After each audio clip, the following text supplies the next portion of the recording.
À l'occasion du traditionnel défilé du 9 mai commémorant la victoire en 1945 sur le nazisme, le président Vladimir Poutine a déclaré que la Russie, tenant compte des leçons du passé, ferait tout son possible pour préserver la paix et renforcer la sécurité mondiale. Cette volonté d'empêcher toute velléité de nouvelles guerres est la réponse de Moscou à la crise syrienne. Le président Poutine a demandé au président Assad d'éviter toute riposte à la dernière agression israélienne avant d'avoir pris contact avec leurs homologues américains et le premier ministre israélien Benjamin Netanyahou. L'avertissement a été clair. La Russie ne tolérera plus d'attaques en Syrie, tout comme elle ne permettra aucune action militaire de la part des nations occidentales ou des pétromonarchies, qu'elle accuse d'aggraver le conflit.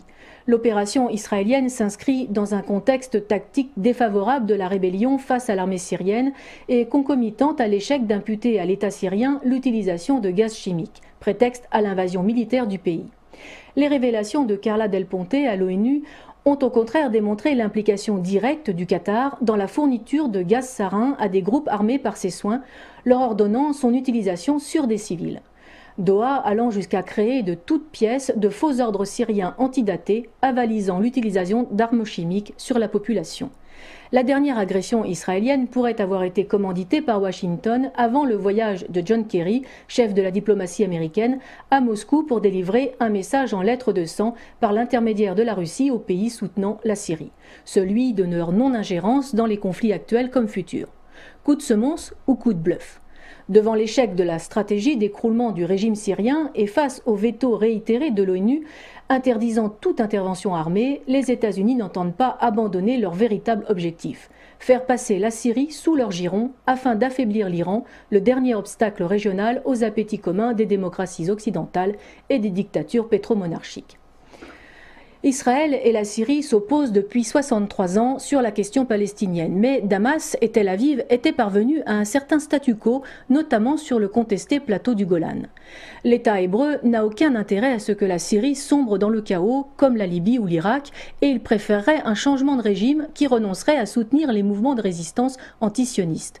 D'où la demande insistante d'écarter Bachar al-Assad, car le président syrien incarne aux yeux de sa population la résistance du pays face à l'agression étrangère et remporterait sûrement des élections qui l'opposeraient au pâle candidat américain d'origine kurde, Ghassam Chito, censé représenter l'opposition, bien qu'il ait quitté la Syrie depuis ses 17 ans pour échapper au service national.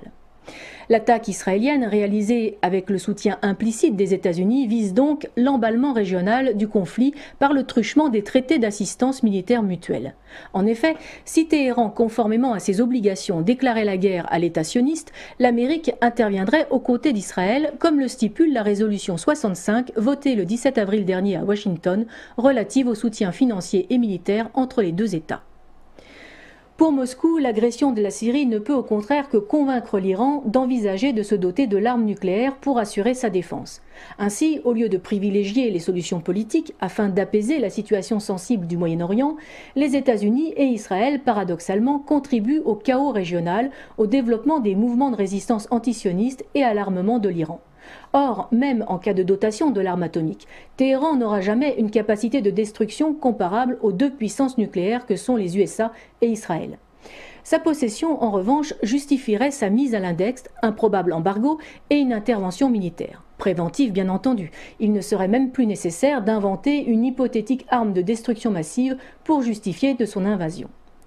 Comme ce fut le cas de l'Irak, accusé d'avoir organisé les attentats douteux du 11 septembre 2001, alors que le pays subissait un embargo meurtrier depuis plusieurs années, provoquant en revanche la mort de centaines de milliers d'enfants. Un sacrifice nécessaire, selon Madeleine Albright.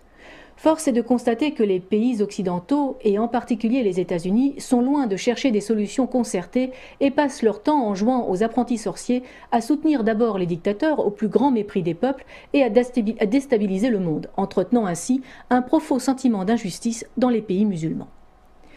Leur récent revirement visant à trouver enfin une issue politique au conflit syrien démontre cependant une certaine fébrilité. Le retard pris par rapport aux plans initiaux peut mettre en péril l'objectif final. Il convient donc de revoir la méthode car le temps joue contre eux. Comme on le voit, les véritables raisons ne sont pas celles données par les gouvernements et relayées par les principaux médias de propagande. Comme en 1939, mensonges et tromperies ouvrent la route à une nouvelle guerre mondiale de par le jeu des traités. Il est singulier qu'en ces temps de commémoration de la chute du nazisme et de la fin de la Seconde Guerre mondiale, Israël puisse être à l'origine d'un embrasement menant à un nouveau conflit meurtrier pour l'humanité. L'impunité dont semblent jouir les États-Unis et Israël n'existe que par le chantage moral permanent qu'ils entretiennent au nom de l'histoire, l'un en tant que vainqueur et l'autre en tant que victime. Rappelons cependant que la Russie, à la fois victime et vainqueur durant le second conflit mondial, avec ses 20 millions de morts, et malgré la souffrance endurée, prédomine les solutions politiques. Elle s'adresse au monde comme un allié fidèle de la paix et de la stabilité des États, sans esquiver ses responsabilités ni se dérober à ses obligations. C'est justement ce qu'on lui reproche, s'opposer à la guerre en refusant d'abandonner la Syrie et conformément à ses engagements passés de la doter de moyens de défense de dernière génération. Dans son discours lors du défilé du 9 mai, Vladimir Poutine a ajouté en faisant référence au nazisme « Nous n'avons pas le droit d'oublier comment cette force est née, comment elle s'est renforcée, comment elle est devenue insolente sous les yeux du monde entier et comment elle projetait d'anéantir les peuples entiers et de devenir maître des États et des continents. » Fin de citation. Le devoir de mémoire s'impose à tous, mais il semble que certains aient une mémoire sélective.